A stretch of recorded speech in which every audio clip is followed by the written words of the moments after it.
I can't say I have. Charity, do you know where Kay went? I thought she was coming to the shed. No. I don't know where she went, actually, but Miguel's in the shed looking for some lanterns. He probably needs a hand. I'll go help. Oh, no. Reese is gonna find Kay seducing Miguel. We can't let Reese go into the shed. He'll ruin everything. No, he won't. He's just gonna die with the other two. He'll kill all the brats.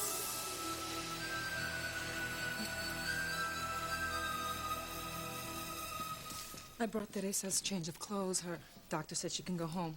Great. Pilar, I have my car here, so I'll drive you guys home. No, thank you, Ethan. It's okay. We'll take a cab. Ethan, I think it's best if you and Teresa didn't see each other for a while. Look, Pilar, I know that you're protecting your daughter, and I don't blame you. But I hope you know I would never do anything to hurt Teresa. Well, I know you have good intentions, but you're under a lot of pressure from your family and from Gwen's. I'm terribly sorry for all the hurtful things Mrs. Hotchkiss said, but my mother isn't like that. And you know this, Pilar. She loves you. And if she knows that I love Teresa, she'll accept her. No, Ethan. The Cranes would never accept the daughter of a housekeeper. Never. And you know it. So before you go in there and tell my daughter something you'll regret, please just think long and hard about what you'll be getting into. Please.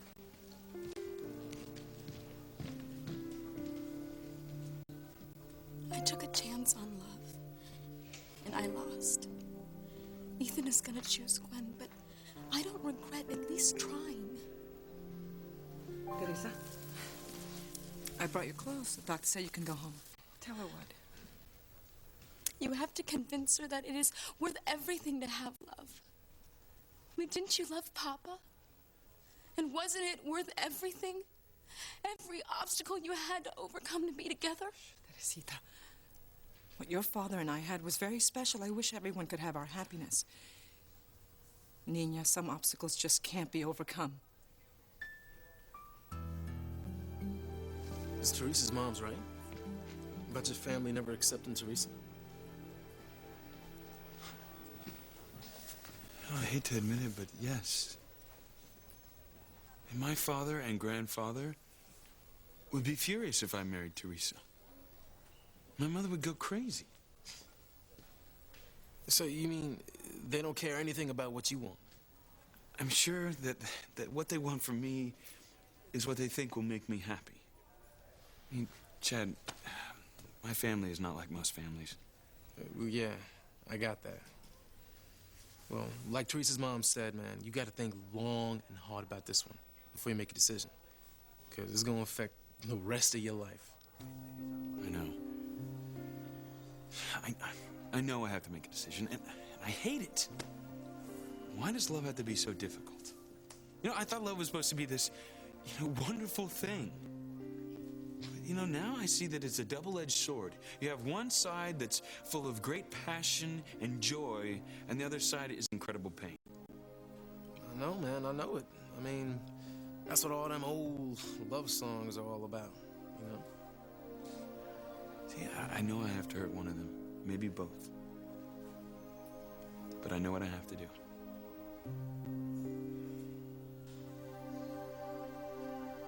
Eve, don't let Alistair Crane intimidate you. Or even Julian. Now, they can't make you lose your job at the hospital. If they try, you can sue them. Now, this whole town will fight for you. I wasn't threatened, Louise. Well, then what the hell happened? Look, we need the truth, Eve. Now, Sheridan needs it more than any of us. Are you sure that Sheridan's nightmares had nothing to do with my father's disappearance? Or did she see a corpse under a bloody sheet? Was there a coffin taken out of the house or not? Was she told to keep quiet about what she saw as a child? No one told her to keep quiet about anything because nothing happened. It was all in her mind. Shut up, Julian. Eve, I need to know the truth. Did I have nothing to do with Martin Fitzgerald's disappearance? Is my father still out there? Is he alive? Did he run out on us? Only after he stole all that money from our company. Bastard. Reese. Okay, cool. You shut the hell up, all right? Word to God, if you don't shut up, I'm gonna rearrange your face, Julian.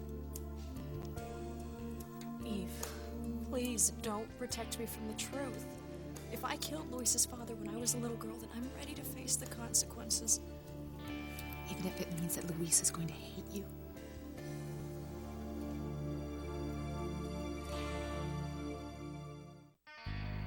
I'm not afraid of the Cranes, Luis. What do you see? Oh, well, that's good. Because if I do find out they're throwing their weight around, they're gonna regret it. No one is forcing Dr. Russell to lie. She told you Sheridan's nightmares are related to guilt about our mother's death. The truth is, neither Sheridan nor anyone else in my family killed your father. You just have to accept the fact he simply ran out on you and the rest of your litter. All right, then I don't want to hear another word about my father from you.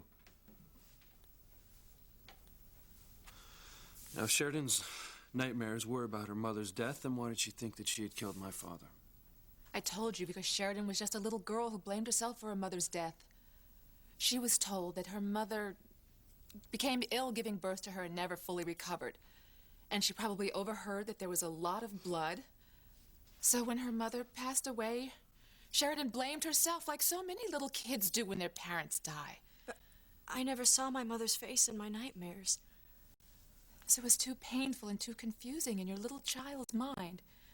So when you heard that Martin Fitzgerald had disappeared, you transferred the guilt you felt over your mother onto Martin Fitzgerald. Well, then why did you let Sheridan think that she had killed my father? I had to rid Sheridan of that unjustified guilt. The only way I could do it was to take her to the point where she actually believed she was a killer. Thought that she should be arrested. Then, and only then, could I pull her back to reality and lead her to the truth that she wasn't a killer. That she didn't have anything to do with Martin Fitzgerald's disappearance. I killed Luis's father. I knew I wasn't dreaming like they said I was. I knew it. Sheridan, are you sure? Yes.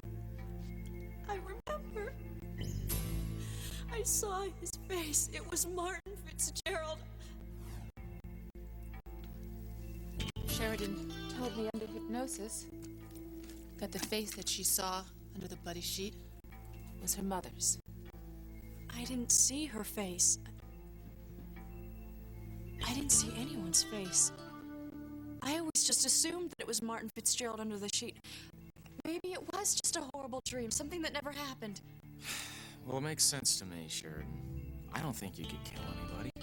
I mean, it's gotta be some psychological childhood trauma that mixed up in your mind and caused all these nightmares. Oh, how correct, Sigmund. Of course, she didn't kill anyone.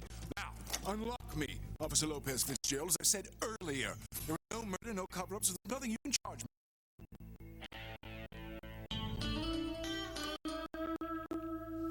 Hey, Gwen, it's Ethan.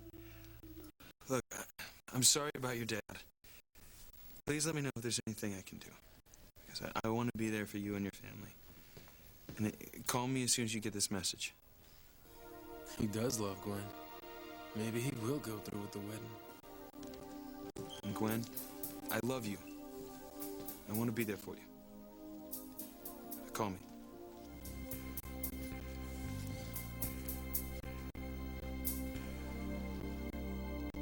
Reese. I'm sure Miguel can find the lantern on his own. Why don't you show Tabitha and Charity the snake you found? Snake? Oh, no.